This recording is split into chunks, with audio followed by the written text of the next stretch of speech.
Now I'm going to get out of normal Bloodstained because I was playing it for a little bit to dive into version 1.1, and I'm going to need to start a new game on it for some footage I'll need for my review of Curse of the Moon 2. Anyways, welcome to the stream, guys. I'm going to make sure my audio... Oh yeah, audio sounds good to me. So I'll go ahead and mute that on my side so that I'm not constantly hearing it in echo. But yeah, welcome to the stream. Today we're going to dive into the new Bloodstained game, which is right here. Bloodstained Curse of the Moon 2. If my voice sounds a little weird today, I did a lot of talking the past couple days and it's been a little iffy this morning so far. But welcome to the stream, and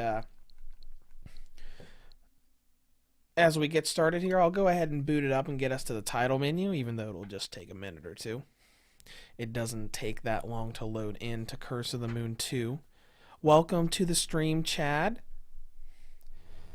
And to everybody watching right now, I hope all of you are having a good day so far. I'm having a much less frustrating day than I did yesterday because I've played a lot of this game. I initially thought, hey, let's just resume where I am in the game, but let's not do that because of spoilers, because as you can see here, we'll start a new game. I have unlocked 3 chapters. Each chapter is basically a run through the game's 8 stages. So episode 1 is where you start at, finish episode 1, unlock episode 2, and then the last 2 are a little bit different depending on what you do during episode 2. Anyways, welcome to the stream, Drawing with Jay. And Chad is, if you're how should I play this in order? If you're referring to the series in general, I would probably play Curse of the Moon before Curse of the Moon 2, but considering the characters that show up in the Curse of the Moon games and how they are in terms of story, I don't think there really is a canonical connection between the Curse of the Moon series and Ritual of the Night. So I don't think you necessarily need to play Ritual to play the Curse of the Moon games.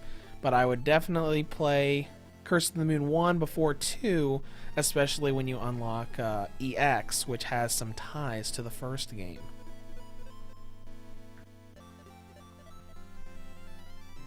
Curse of the Moon will probably also somewhat prepare you for this game, as Curse of the Moon 2 is very, very difficult.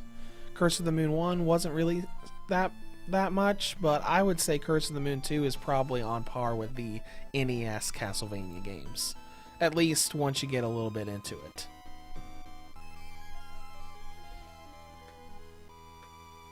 But anyways, I'm going to go ahead and get started here so we can see a good amount of this game. Like I said earlier, we're just going to go into a brand new game for episode 1. I'll use a save data down here because I've got my main save data here where I've done episodes 1, 2, and EX.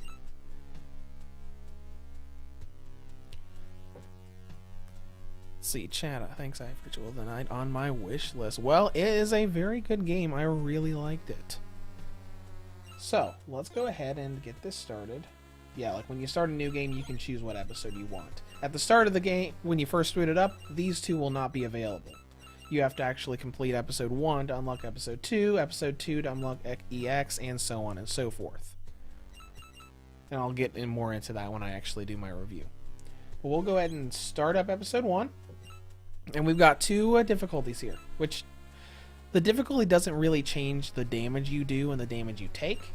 It's more along the lines of lives and knockback. Veteran, as you see here, characters get knocked back when taking damage, and lives are limited. Basically, in Veteran, you get knocked back when you get hit, obviously, and you collect little money bags from drops from enemies and lanterns, and you can gain 1-ups to be able to do retries. In Casual, there is no 1-up system. You can restart at the last checkpoint no matter how many times you fail, and there's no knockback. So we're going to go with a casual style just to kind of take it easy with this stream and not challenge ourselves too much, because even when you have it on casual, it's still a very difficult game. So we're going to go ahead and start it. And here, local co-op. You can have someone else with a another controller, and they can pop in and play as another character, so you can co-op the game. I haven't tried this myself because I've just been by myself at home, but it's a really neat feature. I've seen some videos of it. So, one player, and we'll get started here. And honestly, the more I think about it, with what you had asked about earlier, Chad, you probably could play this without playing the first one. It's just, you probably just won't understand as much. Actually, you could probably just play this one, because the ties to the original game, at least so far, haven't been like super big on the events, just kind of like little casual references to it. Chad, do you play as the same main character from Ritual of the Night? In Curse of the Moon 1, you could play as Miriam. She was one of the, I think, 4 playable characters in that. There is a mode in this game that you can unlock to play that original cast, but when you go through episodes 1 and 2, you play as Zangetsu, who is a side character in Ritual of the Night and the main character of Curse of the Moon, and 3 other characters. One of them I recognize from Ritual of the Night, and 2 I believe are newcomers to Curse of the Moon 2. But you can eventually unlock the ability to play as Miriam.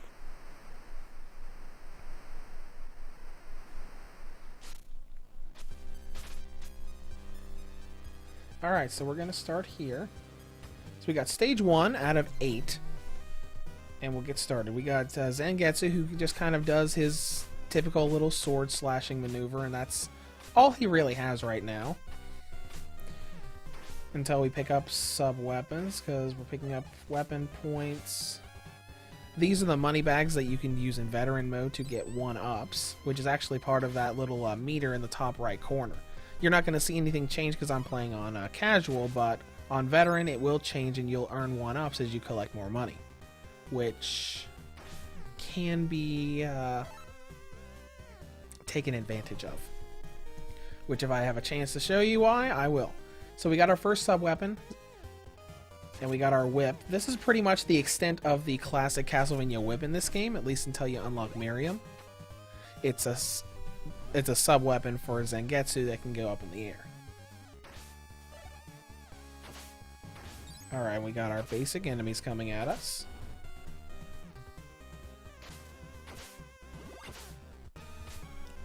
In the first stage, we won't have to do anything too intricate, since we haven't unlocked any playable characters yet. But we'll see where we go, because the stages aren't terribly long.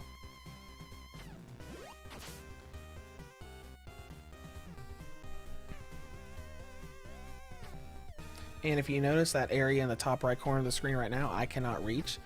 That's a big thing with this game, because when you do Chapter 2, you have more characters available earlier, and you're able to access those areas, and then in Chapter EX, I'm noticing the same thing.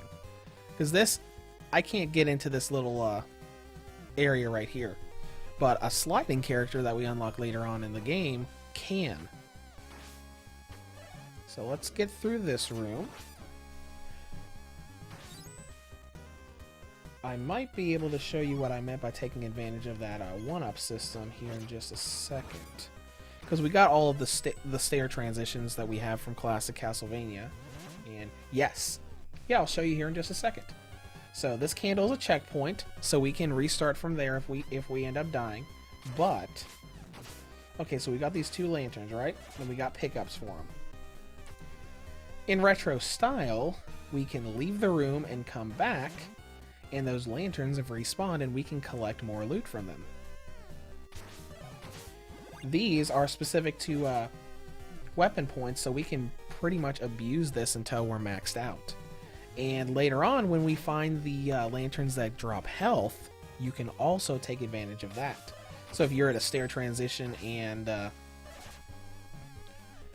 you're low on health, you can just keep going back and respawning the lanterns over and over and over again until you're maxed out on health.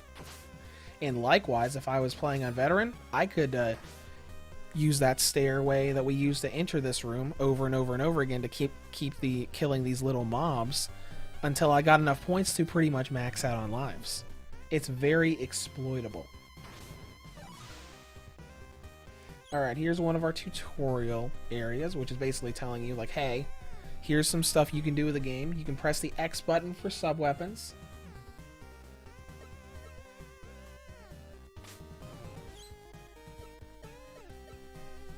So, since I have the whip, I can press the X button to use the whip, which is very useful against the green enemies right up on the top of the screen.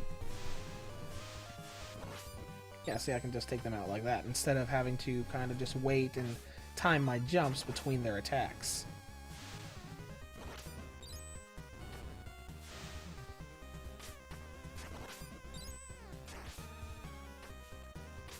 Alright. Now, one thing I will say is this: they did lean really hard towards the old Castlevania games.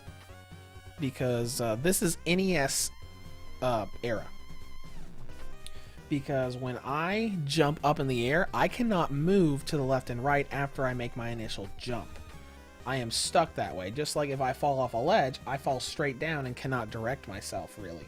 You have to be using the directional button as you jump to be able to control yourself mid-jump.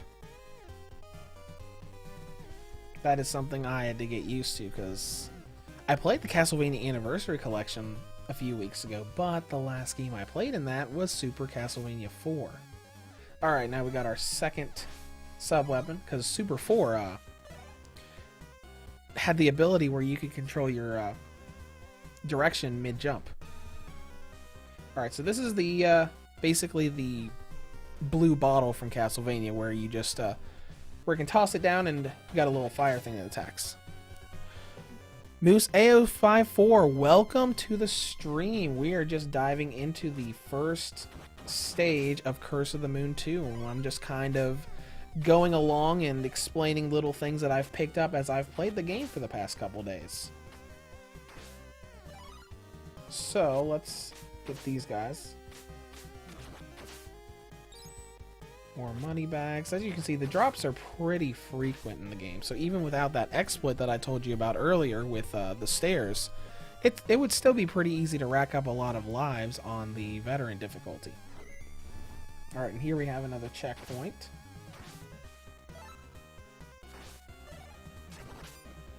So let's keep going. We're a decent amount into this stage. I don't think we have too much longer before we're going to be able to see our first boss. There we go. Got him. Now these lanterns are a little different. See, they drop a big thing of health. So, bam. And like I said earlier, if you wanted to abuse it, you have to fight these respawned enemies again. But big health drop again. So later on in the game, if you get to a stair sequence like this, you can just abuse that to regain all your health. And that is a feature I appreciate, because your first run through the game, or basically your run through episode 1, is going to be a huge learning experience. You learning how the game goes, learning how all the bosses fight, and then later on, when you go through the other episodes, it's considerably more approachable. So that's not... Yeah, no, we're not to the boss quite yet.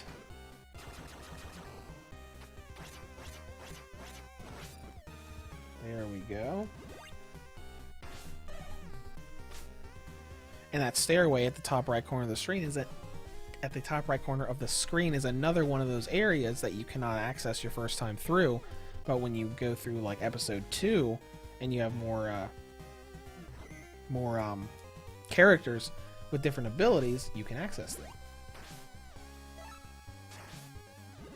Alright, now we've got a ton of resources dropping here, so that pretty much means it's boss time. As you may have seen, the boss just jumped off of that tower in the background.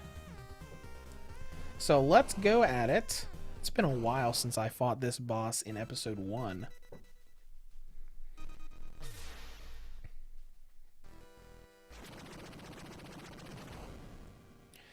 Alright, let's go at it. Let's see how much I remember of this fight. Let me move out of the way. I'm not going to make it in time. Not going to make it in time. There we go. Okay, yeah. Drop. Alright. This boss wasn't too bad on the, in the first chapter. His, moveset increases in the later chapters, so he does a lot more.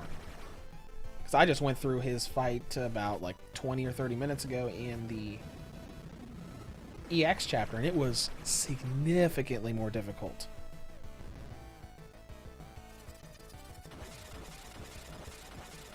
And the nice thing I will say about these boss fights is that you see that the health bar for the boss is kind of divided into little sections. When you have more characters and you die in a boss fight, you can restart at a checkpoint with your other characters, and the boss will only regain a small amount of its health. So it's basically just like resuming the fight where you left off. And that's an incredibly nice feature. Because I hope we don't get to him in this stream, but the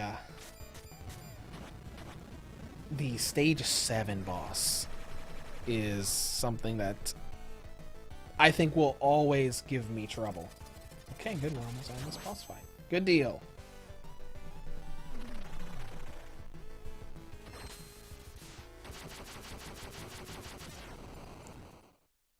And there's our second playable character.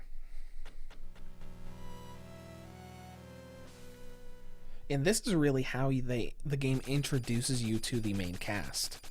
You go through a boss fight, and then when they're trying to do their last-ditch effort attack, your new ally comes in and saves the day. And then we get a little scene like this.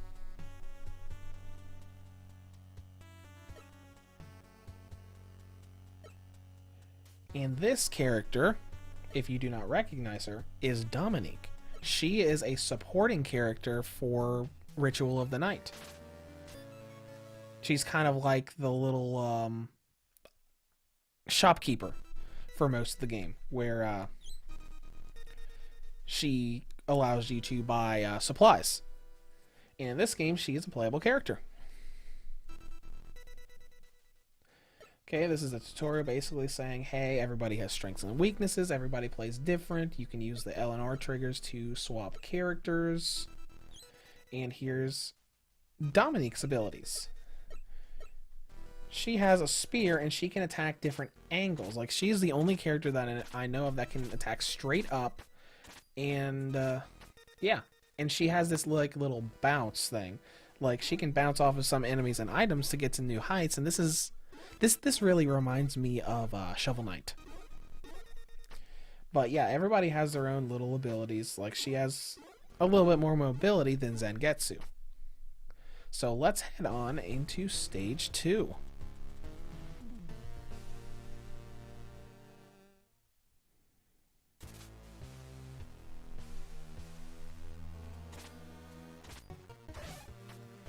Alright, let's start doing... And her abilities are more magic based. Like this one I just got. I'm gonna get hit by this enemy just to do it.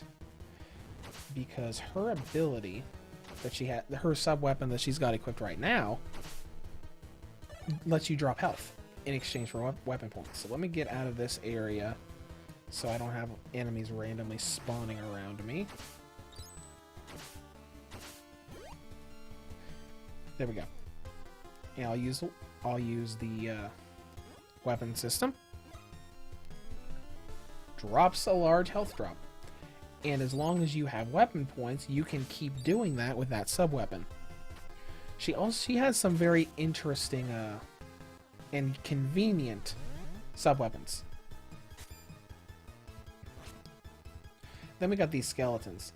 These skeletons are basically telling you which direction you need to be going. Because this area cannot be accessed yet. It can only be accessed on episode 2 and beyond. So he's basically saying, hey, you need to go this way. Don't worry about trying to get past those boxes. Let's go this way. Okay.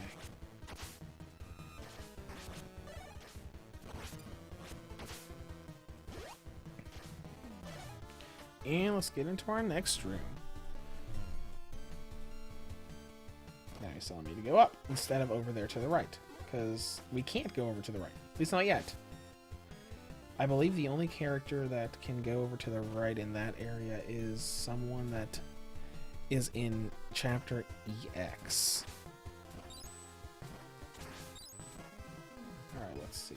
Oh yeah, actually, I can just do this. Do this a safe way. There we go. I won't get that magic. I won't get that weapon drop, but that's alright. Let's keep going.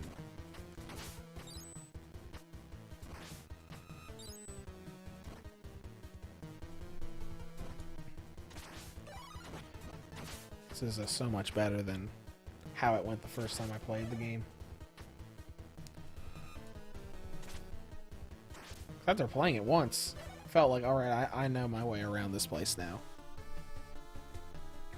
So let's go up into our next room and see what we've got. Alright, we got a checkpoint here. Let's not go over there. Good. Oh yeah, it's probably worth mentioning that characters do not share a health bar. When Zangetsu is low on health and you switch to Dominique for a while, when you switch back, Zangetsu will still have low health. Alright, let me think. Do I want to go down here or up there? There's a new enemy there, but I can just get up here with Dominique's little bounce and go right through here.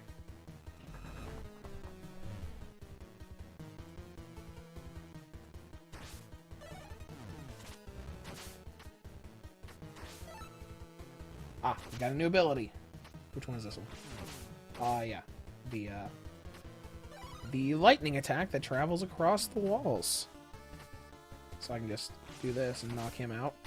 Not have to worry about it.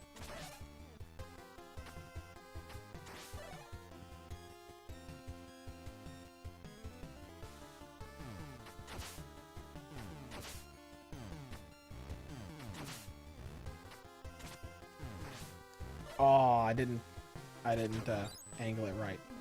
Oh, but I found a secret area. I was trying to bounce off of those, Yeah, I was trying to do that. Can't reach the ones on the top, though. Oh, well. Let's keep going.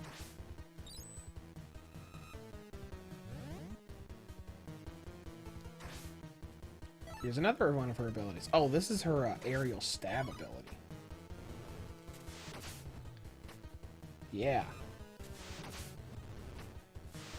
I should be able to take him out, too. Nope. Nope, it is just downward.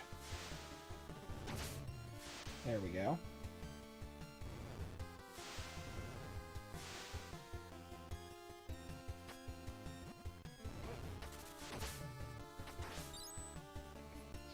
Sneak over here. Take him out. Oh, nice. Got that nice big health drop.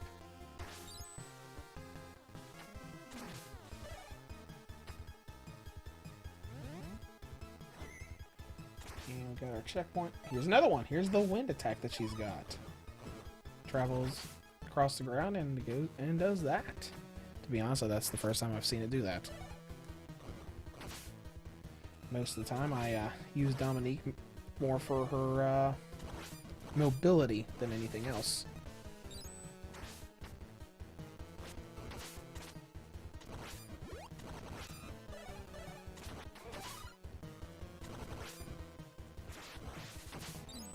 There we go.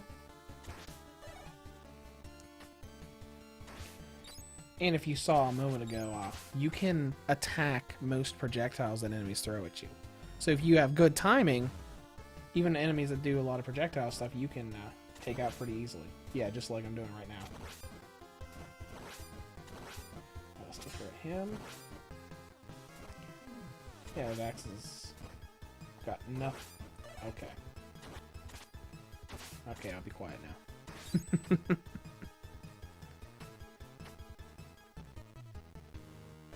We shouldn't be too far away from boss number Dose now. Let's see. Yeah, it's another copy of the wind spell.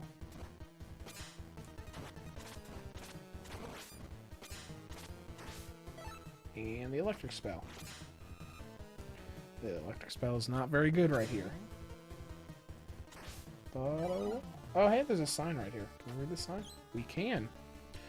This is a really nice ability she has, too. Resurrection Anthem. A sub-weapon that can be dropped that will drop right here.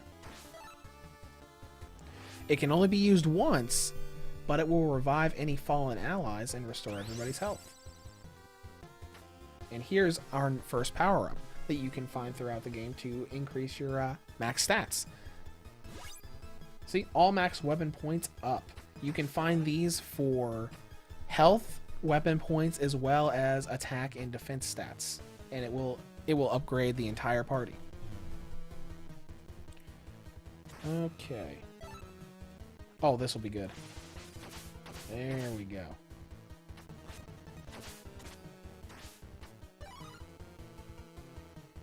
Chat, can you switch characters at any time? Yes, you can. I can hit the trigger buttons to switch between characters anytime I want. I believe there are some attack animations that you can do that will delay the switch. But outside of that, you just swap characters to whoever fits the current predicament that you're in.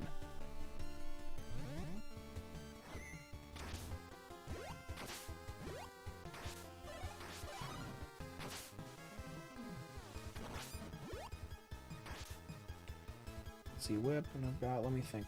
I'm trying to remember what boss is in stage 2. Let's see what sub-weapon I need for him.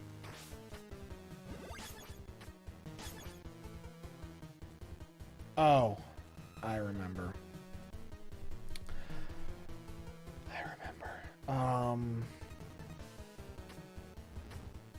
Crap.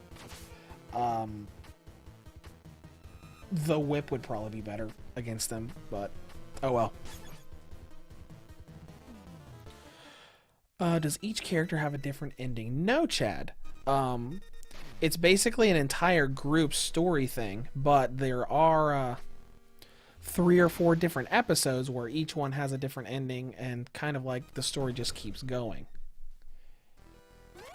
Yeah, I remember this boss. The whip would have been much better.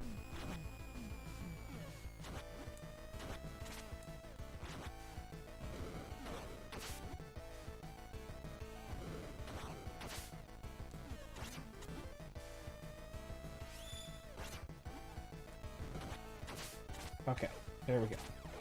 It's a little better.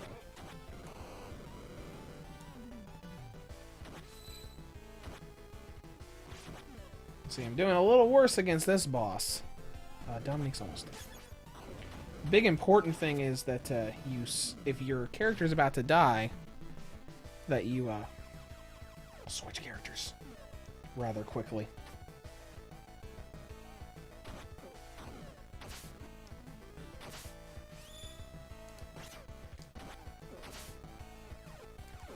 Because if any one character dies, you immediately go back to your previous checkpoint, regardless of other characters that you have that are still alive.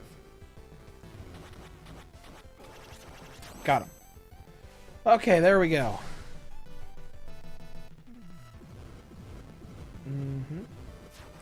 Check, nice boss. Yes, the boss designs are pretty cool here. And there's our third playable character. There's actually one boss that returns from Ritual of the Night. The first boss of that game appears in this game about halfway in, I think.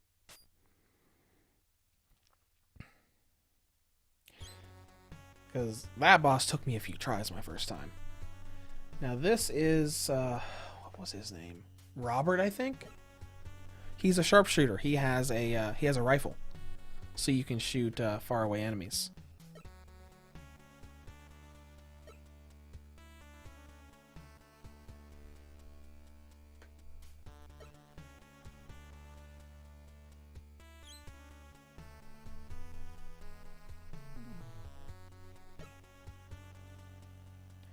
And here's a little story bit. You get a little bit of lore between the different factions.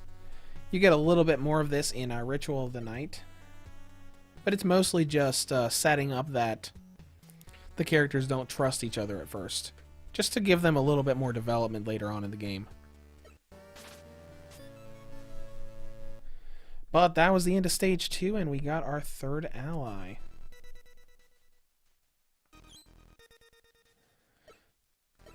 Yeah, he is a sniper.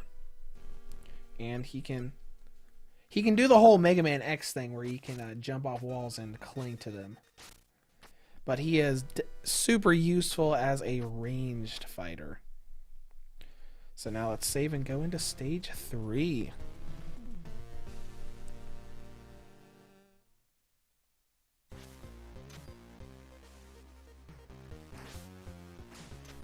And as you can see here, his shot goes all the way across the map.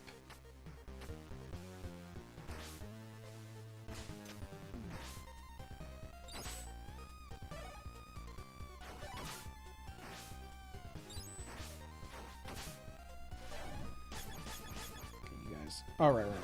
I was checking health. Forgot that when you start a new stage, everybody just defaults to full health.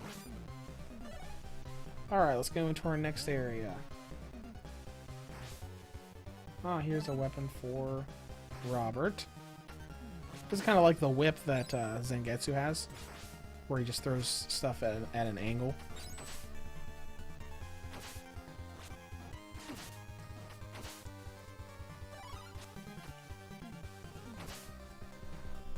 But yeah, let's dive into this. I would call this Robert's stage, because I feel like right after you get each ally, the following stage has a lot of things that that particular ally is good at, to kind of help you learn how to use them.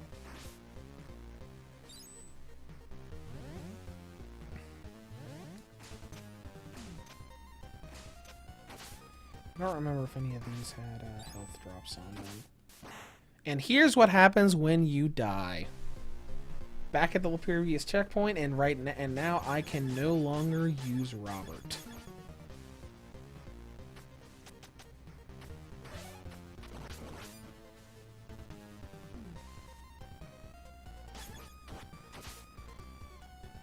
And Robert cannot be used at all anymore until I find either a resurrection spell or the other two characters die and I have to use a respawn.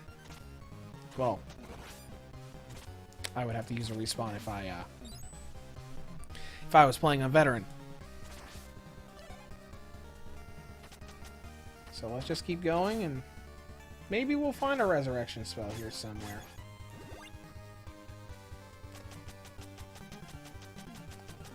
That is not happening.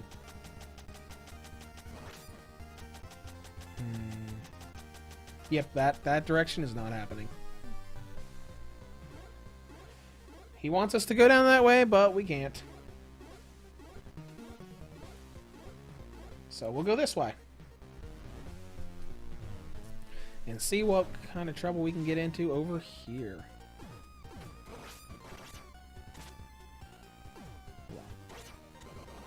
There we go.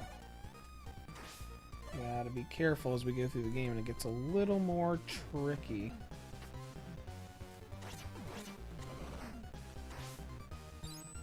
That was just money. Wait for them to do their thing. Oh, here we go. Resurrection spell. Everyone's back at full health, and we can use Robert again to make things a lot easier in this stage.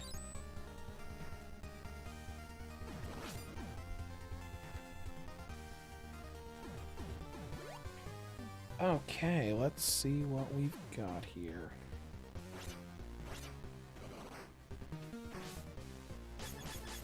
Don't need health. Alright, next room. If you notice, Robert has the lowest amount of health out of everybody. Zangetsu has a good amount, Dominic has a little less, and Robert has a very, very little. Alright, let's see. Do I want to go up or do I want to go to the right? Let's go to the right.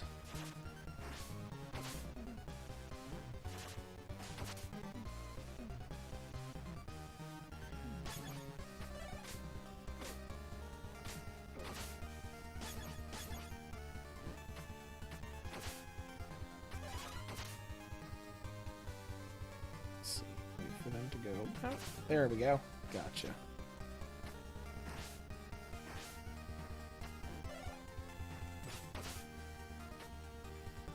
Alright, now we got another guy saying, hey, you need to go up this way. Can I go this way? I think I can.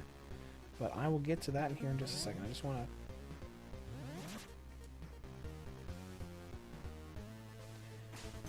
knock him out over there. Yep, we can. And now we can't go back. Yeah, the stairs we can go back on, the doors we can't. See, there's another one of Robert's sub-weapons. Basically a rolling ball that can defeat enemies along the ground.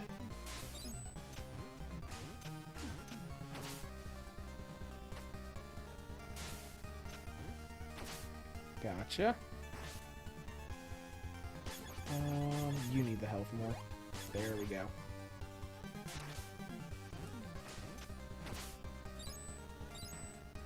Alright.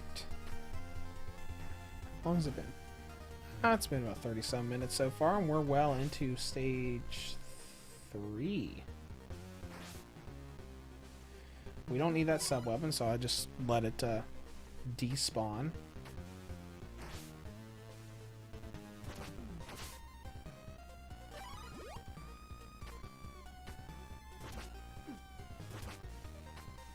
Now you see, if we were playing on Veteran right there when that enemy hit me, I probably would have gotten knocked back and died. Even though I missed my jump and died anyways.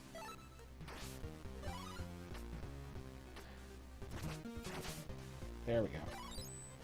Okay, that's actually a little nicer for these enemies. Go back.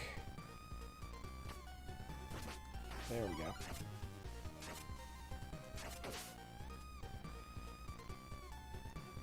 Oof, indeed. It's alright. It's not alright. So, this happened to me my first playthrough. That right there up in the top right corner of the screen is a permanent health upgrade. And I cannot get up there without Robert. So... unless there's a resurrection spell down here, which there's not. Well, you know what?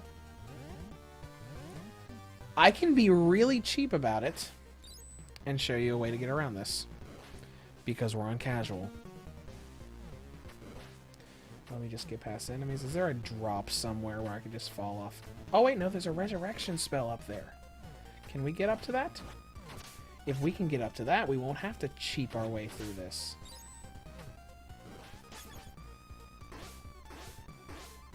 Beautiful. Resurrection spell. So now we're going to go back for that health upgrade. And we won't have to cheap our way through this.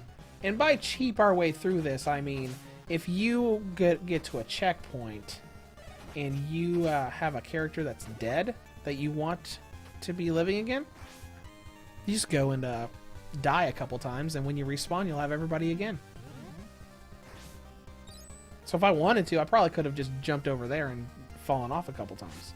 But we really want this right here. No, Chad. If you die, do you have to get that health upgrade again? No. All these upgrades are... stay with you for the rest of the game, no matter how many times you die and respawn. Now, let's keep going. 'Cause, yeah, everybody's got a nice little extra chunk of health now.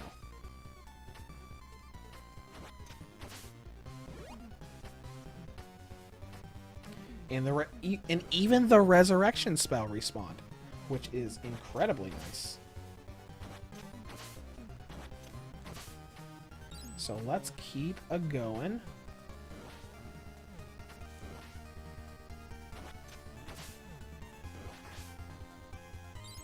But yeah, I did not know that, or I didn't realize that the first time I went through the game. So I went through my first run without that particular health upgrade, which I know there are multiple that you can get across the game, because my episode 2 playthrough has two health upgrades.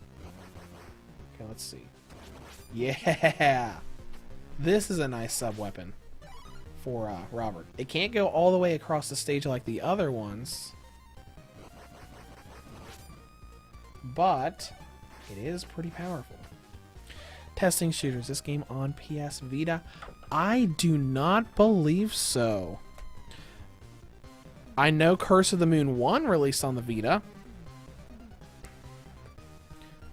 but I can do a quick check real quick.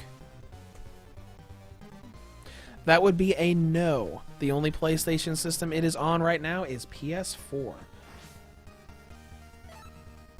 Alright, that's the same one. So now we're going down. Yeah, now that you mention it, I do remember, because when I reviewed Curse of the Moon, it was a double review, because I got both the Switch and PS Vita versions. Chad, this game can absolutely be beaten solo. The only boss that really gave me a really hard time soloing was the boss of Stage 7. It took me several tries to learn his patterns, but it can definitely be beaten solo. Now, it might be a little bit more difficult on Veteran, but at the same time, that's mostly just adjusting to knockback versus actual damage input and output. Because as we'll see, as I'll show you guys when we get our next ally, the final ally helps us immensely with the hard boss fights because of a certain ability that he's got. But yeah, I've beaten episodes 1 and 2 solo. I just beat episode 2 like an hour ago or so. I think co-op is just there for you know, if you want to do that, if you want to go that route.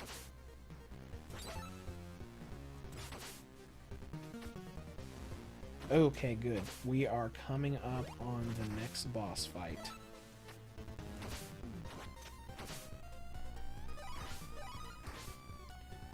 And we are pretty well prepared. This one's a pretty interesting looking boss. That's good. Yes, it is very good. It's really just one of those games like the old NES Castlevania games where you learn more as you play more. Alright.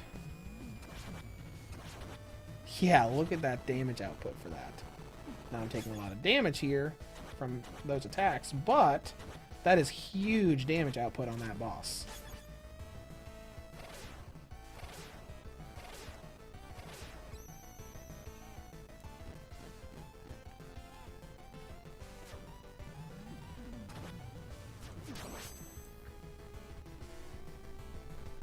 And there we go. And there's character number 4 saving the day.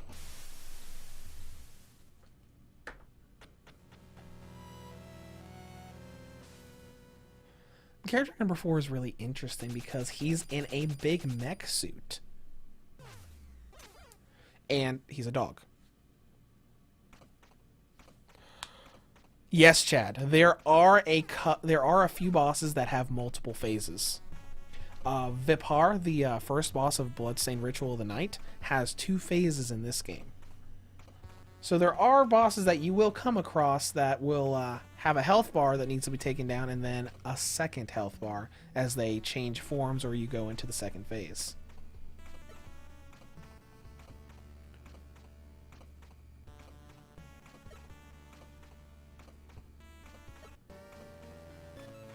And here is Hachi, the 4th ally that will immensely help you with bosses. So, lots of attacks. You can hover through the air but this. Invincible Iron. Hachi only has one sub-weapon, and it will continually use weapon points as it's being used, but you are 100% invincible while it's going on. So it's really useful for tanking a lot of difficult to dodge boss attacks. And you can attack bosses while you're using it. So like I'll use it right now. As long as he's glowing orange, they've got nothing. They are doing literally nothing to me. And does the same thing for bosses, which makes a lot of the later bosses very, very much more doable.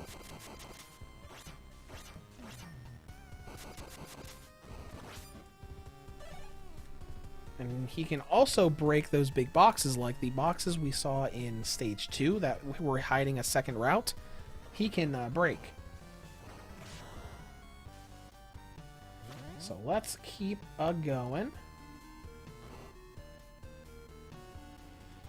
This room we can't really do anything with right now, but in Chapter 2, there are some key items we can collect and bring to this room to unlock in one of the other chapters. But we're not doing that right now. So let's keep going and see where we can get to. And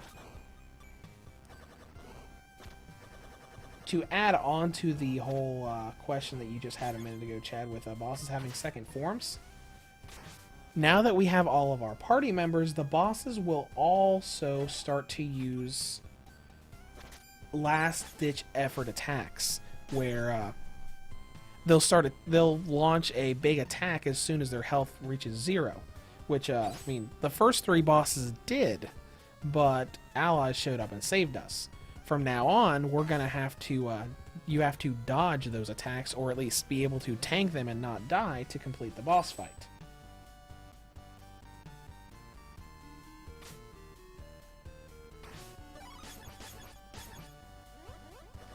Let's just hover over that.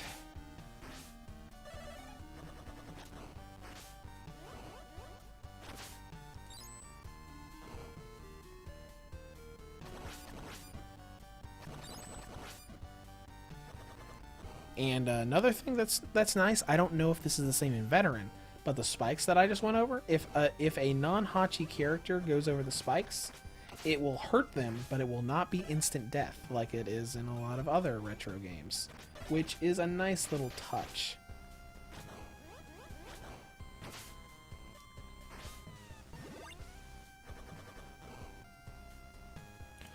Welcome to the chat, Daniel. I thought this was an expansion for Bloodstained Ritual of the Night, but it is another game. Yes, it is absolutely another game.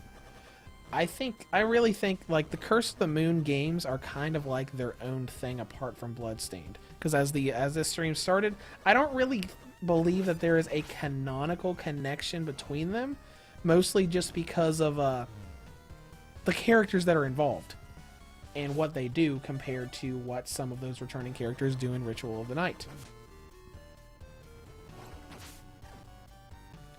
Let's see, there's a resurrection spell there. Sure, let's use the resurrection spell. If nothing else, we'll use it to heal up and gain back all of our health. Full health on everybody.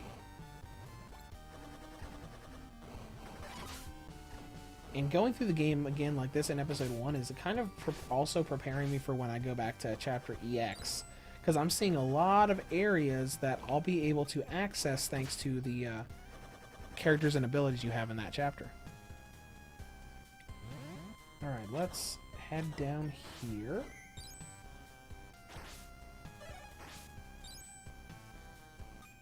To our little checkpoint here, and this box that is absolutely an enemy. Those really threw me for a loop my first time through. Because when you touch them, or go on top of them, they'll activate and start attacking you.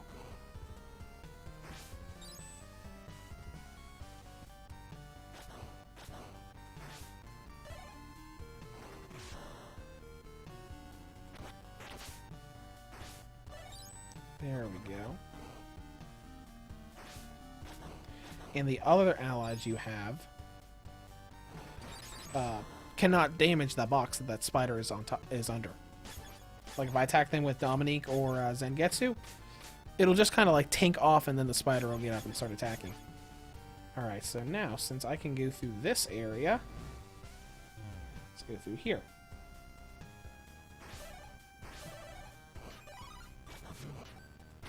Oh boy. Those things are a bit annoying because they just lunge at you. Let's see, what can I do? Oh yeah, I can probably get him with this. There we go. Yeah, the kickback from that big rifle attack is pretty severe on this ice stage. But hey, it can one-shot them, so cool. Can I make it there? I got it. All right, let's pop down here.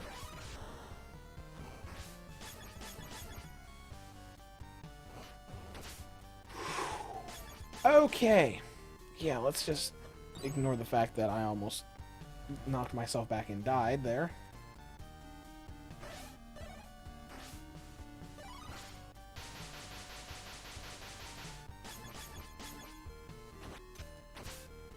There we go.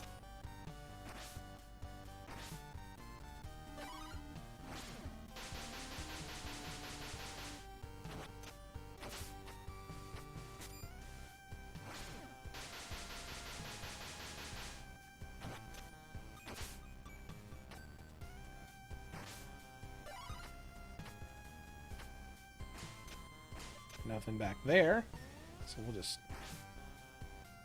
I don't need that. My weapon points are full.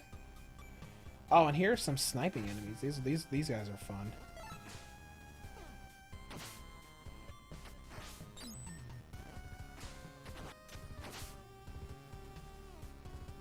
Can I break through that? I don't think I can break through that. Nope. There's another sniping enemy right there.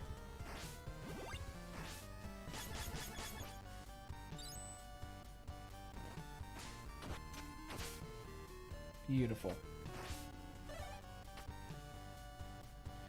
Oh, and you can break those blocks.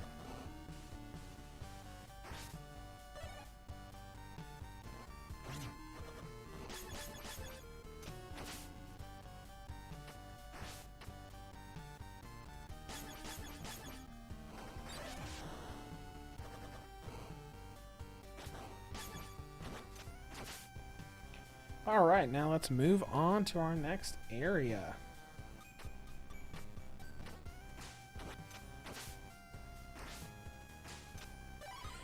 And we could go down to this part, but we can't really do it right now. Actually, we can.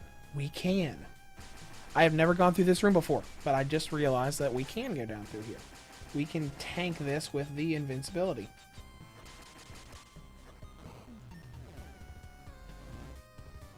There we go. I had not thought about that area. I've been through this area twice, thanks to episodes 1 and 2.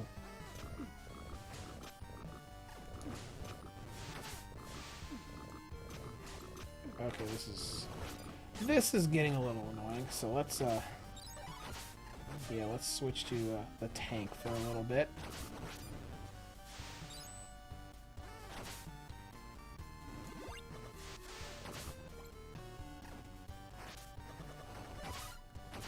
There we go. This is going a little better.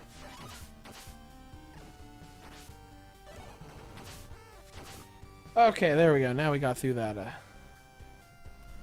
that room.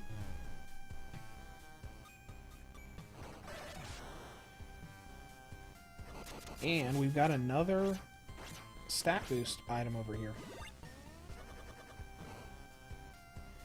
If we can get over there. Dominique, you might be able to get up there. There we go. Max weapon points up. Anybody need to be healed? There we go.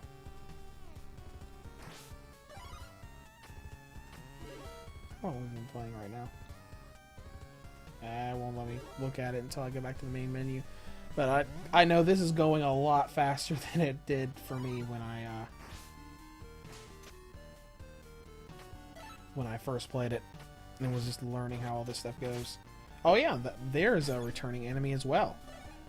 If you remember, this was the first enemy that you fought in Ritual of the Night. It was part of the tutorial.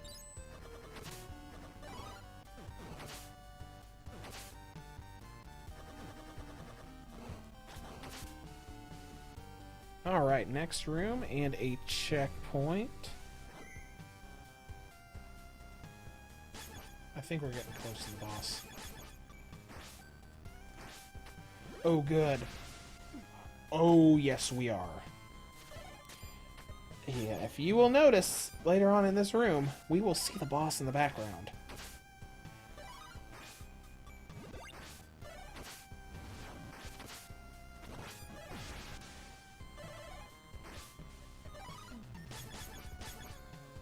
Let's try it with him. And here she comes.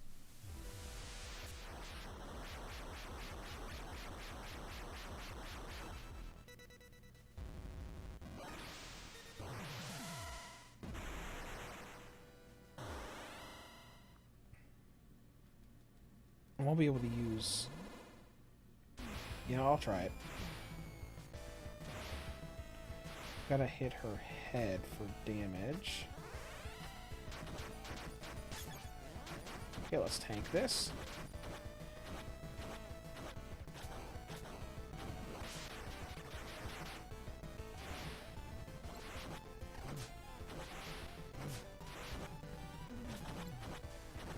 Yeah. This is one of the easier bosses. As you can see that I am literally standing in one spot.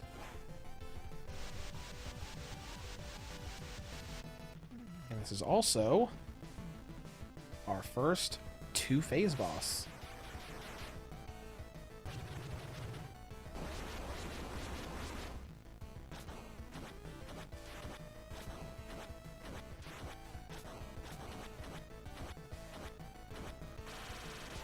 Okay, we'll tank that attack so it doesn't hit us.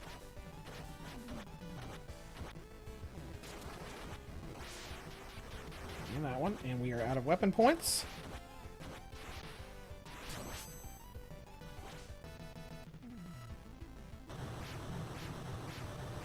And that boss is done.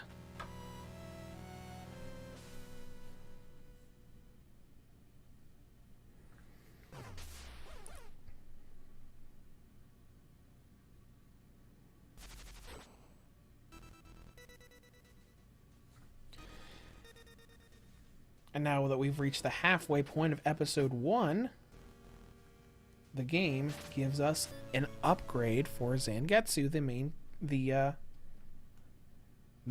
character of this game. As you can see, we've got a bit of an increase in our arsenal here. We've got a big nice swing for our aerial attack, and we've got a 3/ hit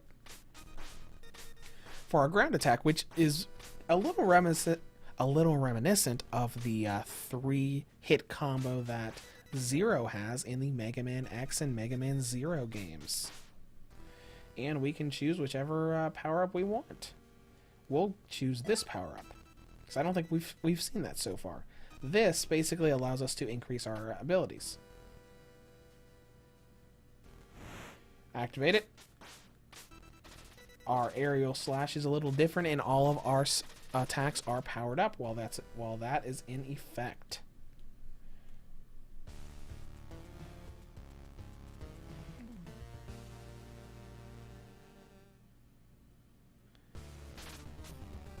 Alright, now we're on stage 5. Alright, fine, I'll get the win. Just so I can take these guys out. But yeah, this makes Zangetsu a lot easier to use. Not only can you do combos on bosses, but it really makes it easier to hit some difficult to hit enemies.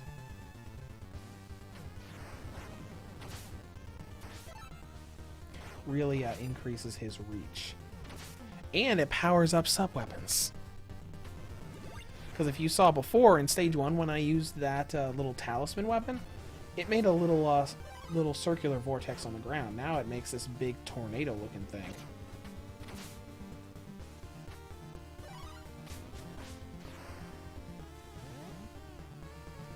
All right. Don't think I can reach him though. No, no, absolutely not. To reach him, I need you.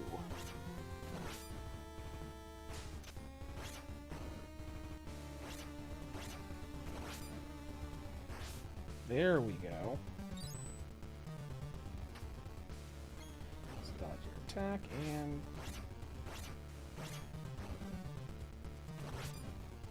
Gotcha. Alright, next room. We've got... no. No, I don't want that.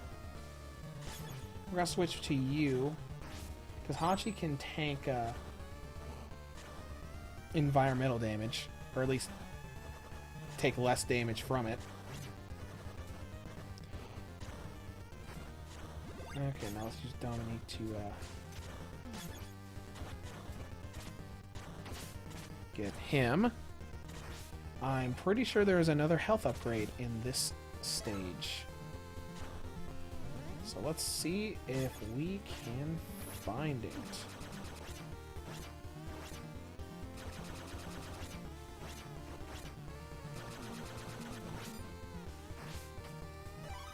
Let's see. We can't go up there, so we're going to have to go to the right.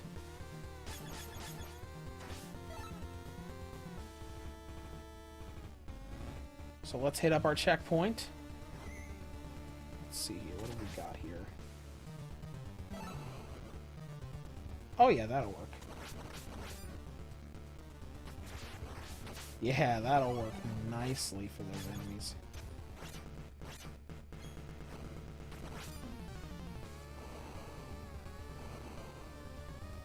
Oof.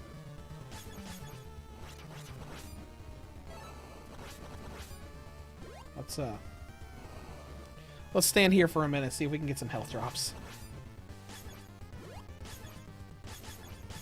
Get our guys back up to full health.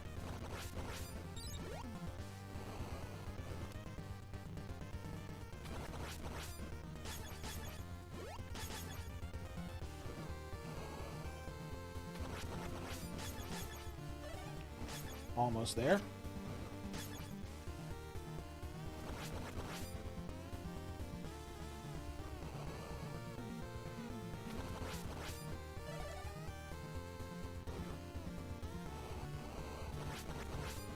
Oh, there we go.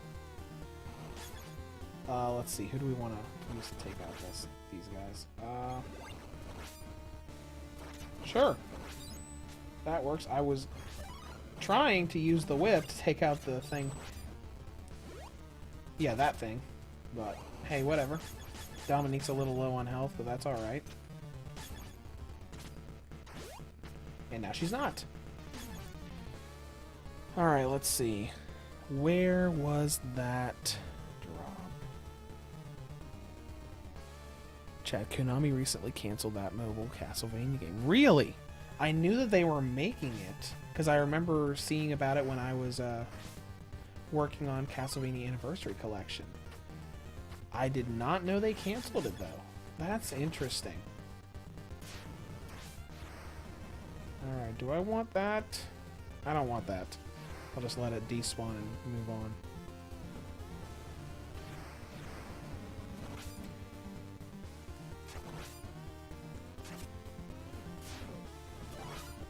There we go. Gotta keep moving, because these things are just gonna keep spawning. Because I don't have anything that goes downward for them.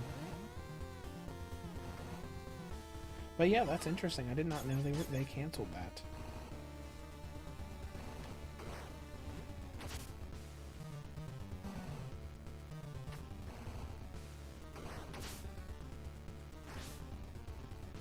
Let's see. Do I really? No, I don't want that. I want the big boom attack. Stay crouched down here. Come on now. Okay, there we go. But we did lose a lot of health for our buddy.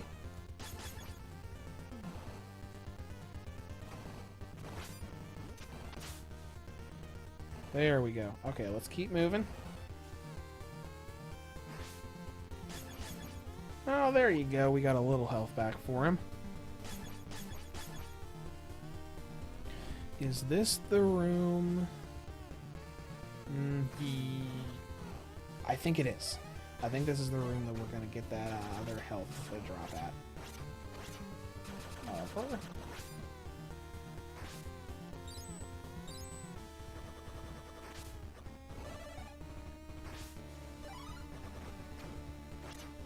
All right. Nope, it's not. It must be later on. All right. Anyways, let's. Nope, no health out of there. I mean, I'll grab it anyways, but. Oh well. Moving onward. Let's see. We got a. Oh, good. We got a checkpoint here. I think these guys are gonna take a couple hits to. Yep, takes a couple hits to down them. We got the. I don't want that. I really just love this big attack sub-weapon I've got right now. Alright, let's move down here.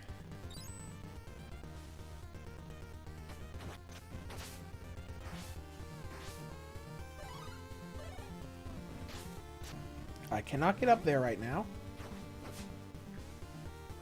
Let's switch to Zangetsu for this. I think I'm going to need him for these guys.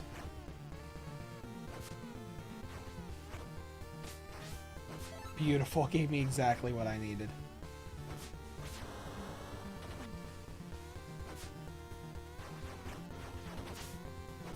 There we go.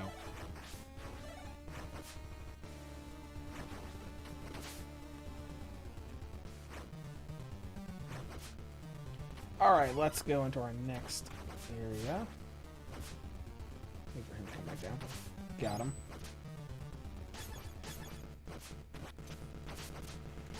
Alright, got him taken care of.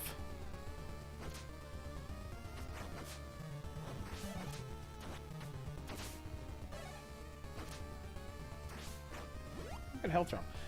Good, good, good, good, good, good. Let's see how exploitable this is.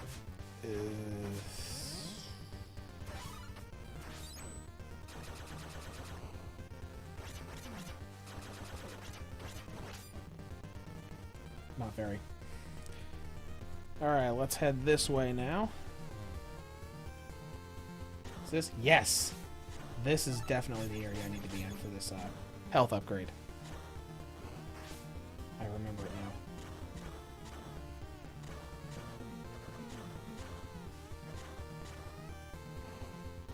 Okay, we'll just ride this over here. Jump over here. And there it is! Beautiful. Everybody's got more health now.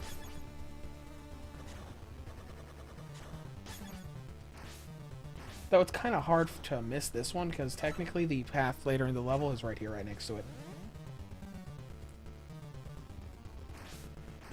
Alright, we got another... Oh yeah, my good sub-weapon for him again. Yeah, we can use it. Actually, we can probably exploit this. Go right back down. Yeah, this is where I initially realized that you could exploit this whole lantern thing. Because I was low on health here, and I thought, like, you know, maybe I could just go back and come back. And lo and behold, you can. Alright, anybody else need help? Does anybody else need help? That would be a no.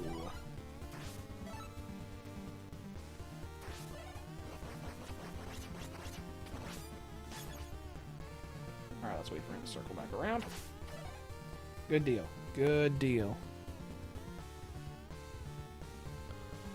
Chat, I'm hoping that leaked Nintendo Direct lives up. The Ubisoft event wasn't good. Yeah, I didn't actually watch the Ubisoft event, but it didn't look like they announced anything really as far as handheld Switch goes. I know they did like some Far Cry and Assassin's Creed announcements, but to be honest, I just saw the things popping up on Gematsu, and I was like, oh, they announced a lot of stuff, and then realized, oh, that's right, they had an event today or yesterday. Okay, this boss isn't too difficult to dodge around. Except when I'm not paying attention. Alright, here we go.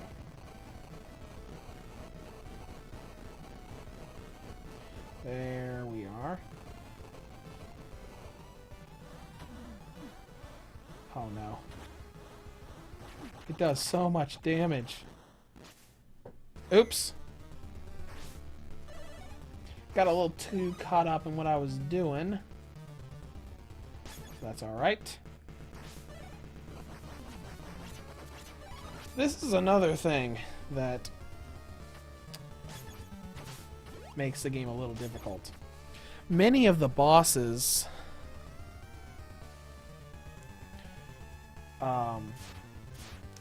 many of the bosses, if you die against them, you respawn in a room with a bunch of enemies. So you gotta fight through enemies again to be able to re-challenge the boss. But as you'll see here in a second, the boss will not have all of its health back. They only respawn a little bit unless you lose all of your party members and have to do an actual respawn. So the Switch just got another Dance and Trials biking. Yeah, that's nothing too fancy or exciting. At least not for me.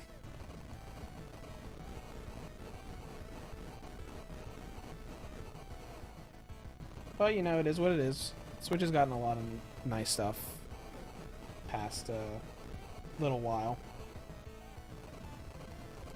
Alright, let's power up.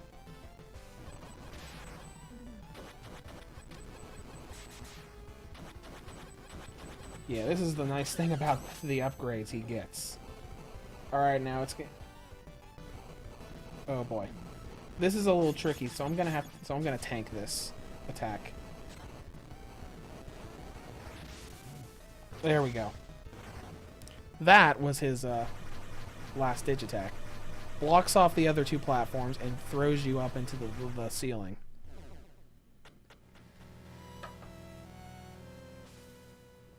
Daniel, I only wanted the free copy. Oh, free copy of Watch Dogs. Okay, so they're giving away Watch Dogs. That's pretty neat. I mean, I haven't played the game, but still, you know.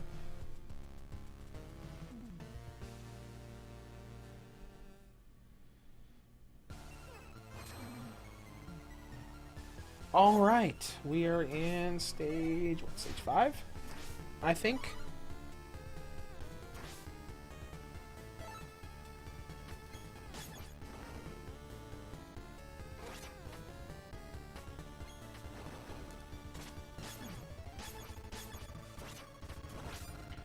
There we go.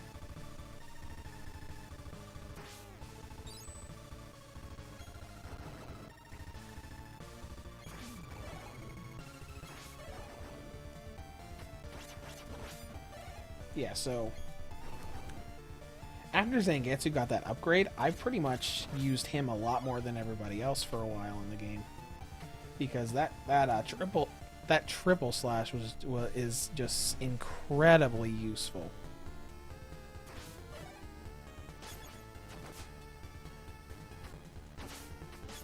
Everybody has their own thing, but for a while,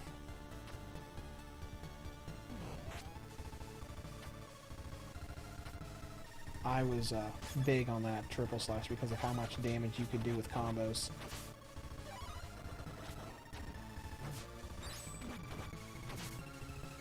Now let's creep up here so we can take these guys out. How are we doing with health? Dominique and Hachi both need some health.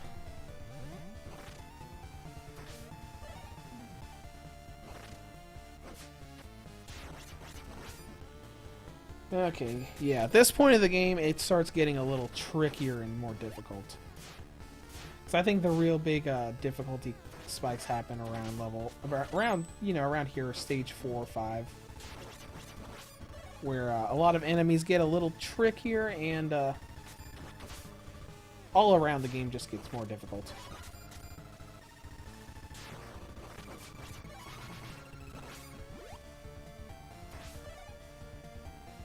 There's a resurrection spell up there. Not sure how I'm gonna get up there, though.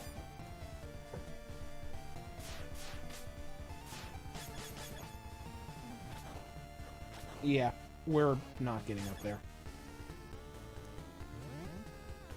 We don't need to resurrect anybody anyway, so it's whatever.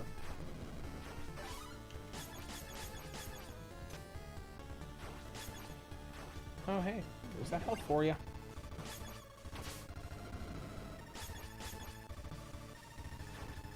Don't have my nice talisman for this time, but we still got him.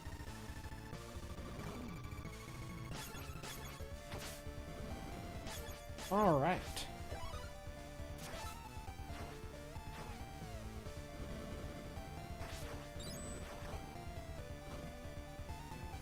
Reduce thing.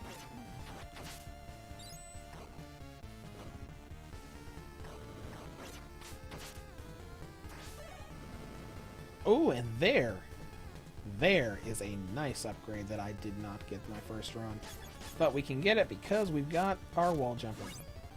All attack up, which means everybody does more damage to enemies. Only found one of those so far. And here's a little exploiting we can do. Get everybody back up to full health.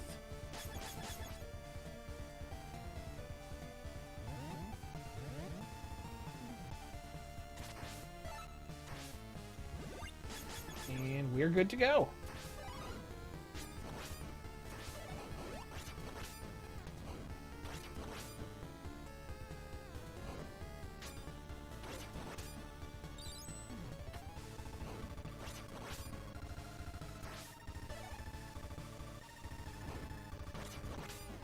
All right. Let's see. Is there a room back here? There was a room back here. Got a nice little secret room just to give you some more supplies.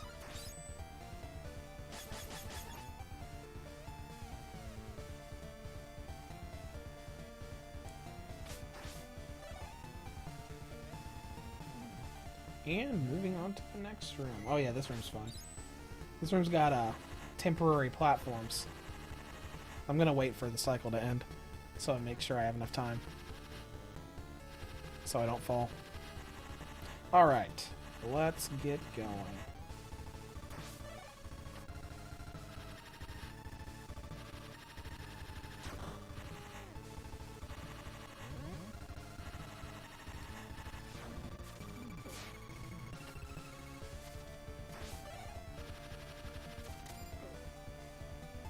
I missed killing him, but that's alright. This guy's like the sword, but he also has a little AoE thing. That's something I discovered very early on.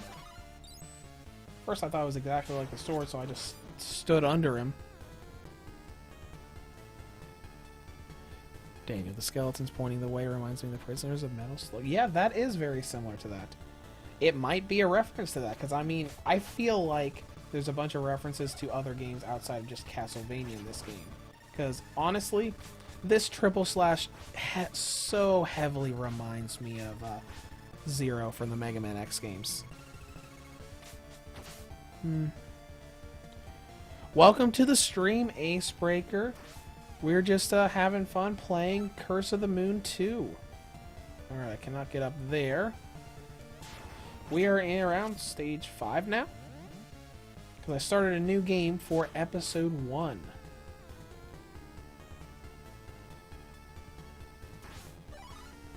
So, you're pointing me that direction and won't let me go through that other door. Wait. Let me think. I'm gonna need something for the... Yeah, I'm gonna need this. I'm gonna need you for this. Those ninjas that pop out are very tricky enemies. So I'm just gonna not deal with them. I'll show you what they do. Yeah. They're very agile, they move past you very quickly, and they throw shurikens when they're past you. Should be another one right behind me.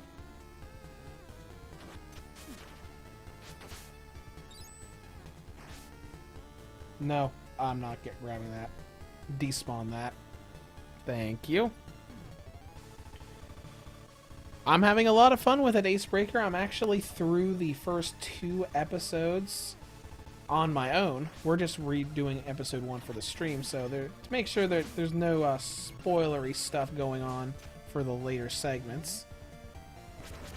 But it's a lot of fun. It is a very difficult but very good kind of like a Castlevania 3-like platformer.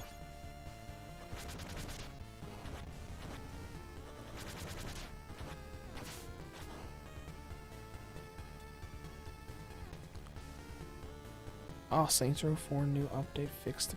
Oh, hey, they finally they finally enabled the DLC. That's awesome. I mean, it took them quite a while to do it.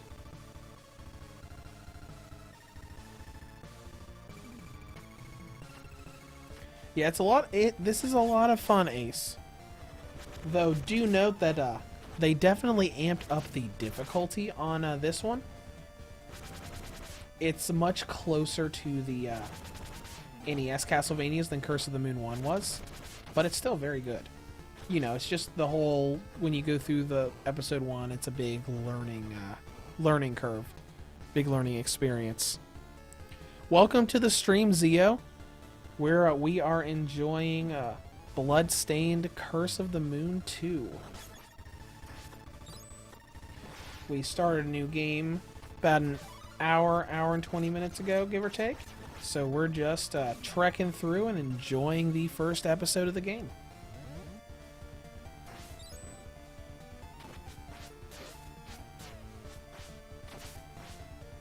Okay, we're switching back to you. I do not want to deal with these ninjas right now. Oh, you don't have much health. Let's see if we can fix that.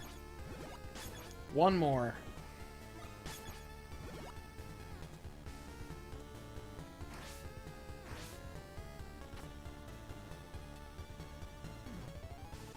Make it? Nope. Did not make it. Alright. He wants me to go to the left, so I'm going. He wants me to go to the right, so I'm going to the left. This... Whoa, this... I don't remember this room. This might be a new room for me. I do not remember this room in this stage. I don't think I've gone this way before.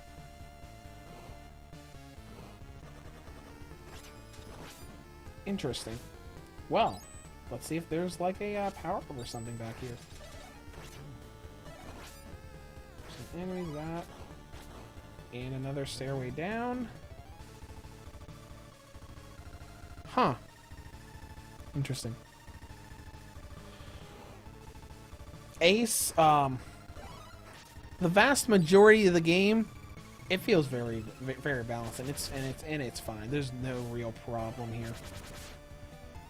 It's really just a matter of learning the right thing to do in certain situations. I mean, I'd say the vast majority of the bosses did not take me that many attempts to be able to take out.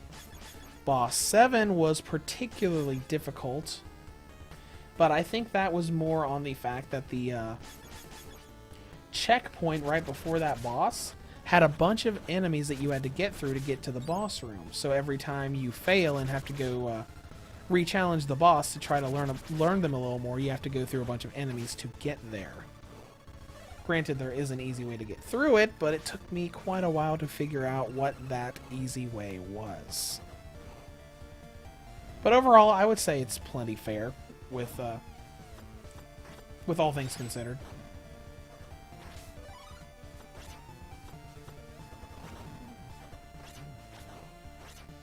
Especially considering the character I'm using right now, because his sub-weapon makes him invincible for a good amount of time, so even against bosses, so you can just hit the weapon button, he'll turn orange, and until that weapon thing hits 0, bosses cannot hurt you at all. So, for bosses that have a particularly hard amount of attacks to dodge, that's a nice little balance thing to help you along. Just get out of here.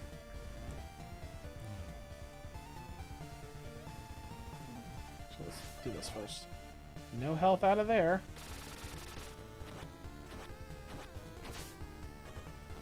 Alright, got him taken out, so let's move on.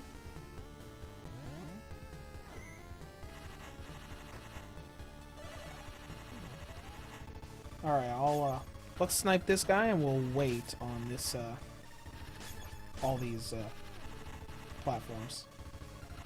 Now I'll wait for the next segment. Wanted to take out that enemy and not have to deal with him for, everything. Chad, are you excited for Crysis? Yes, I am looking forward to playing Crysis Remastered. I am absolutely looking forward to that. Alright. I actually got an email earlier today with a review request form that I could fill out for Crysis Remastered. Doesn't guarantee me that I'm going to get a review copy, but hey, it's at least a response from them for my email. I mean, you know, worst case scenario, if I don't get a review copy, I'll probably buy it anyways. That's what I've done with a lot of games. But it's still nice to be able to hear from the team.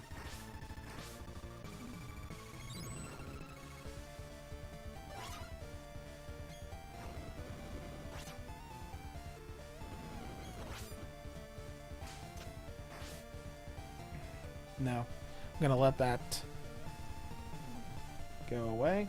There we go. Yep, you are right, Chad. The Switch version was not delayed. Yep.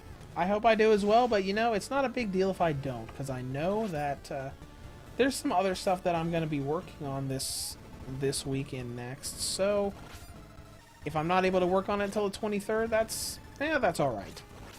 Because I have been told that the Mega Dimension Neptunia 7 review codes should be going out soon, so I'll be able to start working on that, and I've still got Catherine I'm working on. Ace, I'm a little iffy on the Switch version, might get it on PS4, who knows. Yeah, well, I mean that's fine. I mean, the good thing is the fact that the Switch version is coming out first, you will have a good amount of information on that version by the time the other console versions come out. Alright, let's use these sharpshooters to kind of help myself in these future areas. That way these things don't elevate me right into a spike.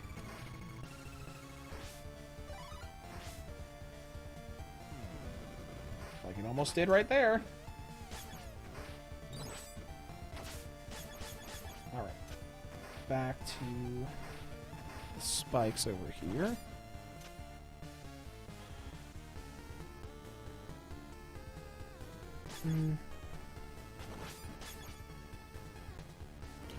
I saw Neptunia 7 runs.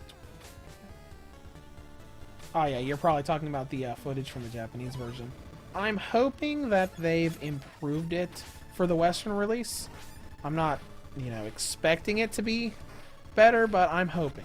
Because I'm not expecting it because, let's be honest, I love Idea Factory International to death. I love how they've always been supportive of smaller channels like mine, but their games haven't exactly been the greatest when it comes to performance, at least not on the Switch. The game plays wonderfully on my Surface Book 3, but you know, I'm planning on enjoying it regardless because Mega Dimension 7 or Mega Dimension V2 is a very good Neptunia game. So, poor performance or not, I'm still definitely going to enjoy playing it.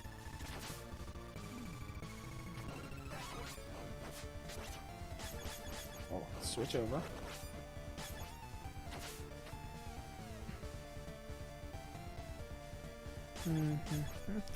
Played and beat the first Neptunia, but couldn't get into the series. Well, I mean, honestly, it's not surprising, Chad. It is a very niche, very different sort of series. So I can understand you not being able to get into it. Oh boy. Alright, here's another boss. I'm not going to be able to use the big charged bullet attack against this one, since we got to be up on platforms for him. Alright, switch to Dominique real quick. There we go.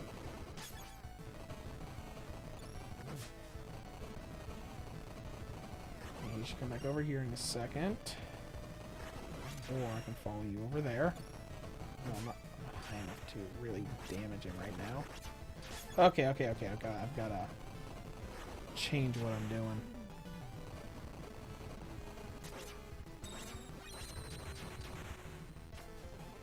So I am not doing well so far. Alright,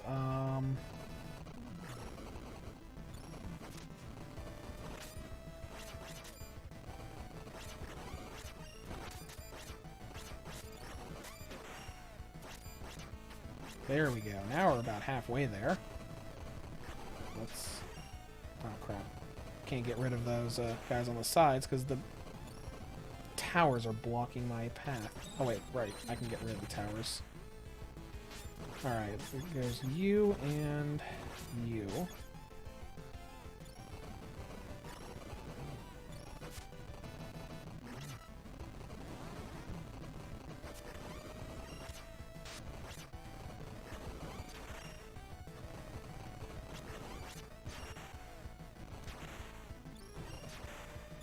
Turn it off, I'm wasting it. Oh, and I died. So no more doggo for this boss fight.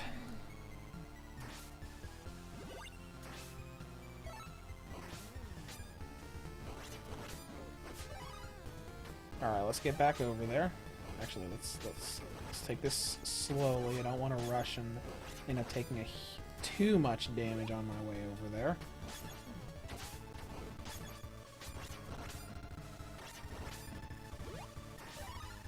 I want to get Zangetsu's HP up. That's too much grinding. That's a fair point, Chad. Some people don't like grinding in RPGs.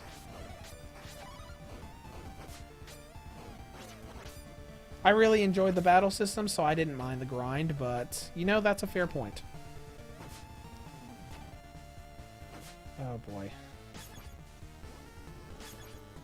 Alright, I'm gonna need Angelique to work on getting his health back up. That's acceptable. Let's go back in and try again.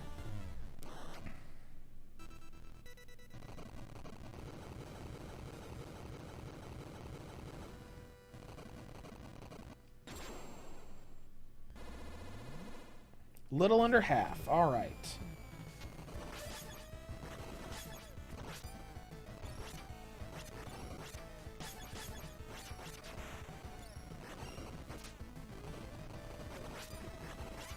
Oh, this is perfect. Look at that. And, okay, I'm gonna need to be on the edge for this. There we go. That was his last ditch effort attack. And we got him.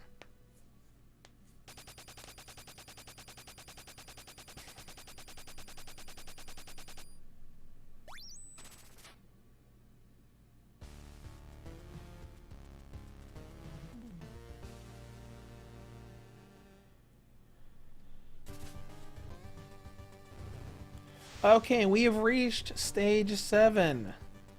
Because of that, there's only 2 stages left in episode 1. So I think I am going to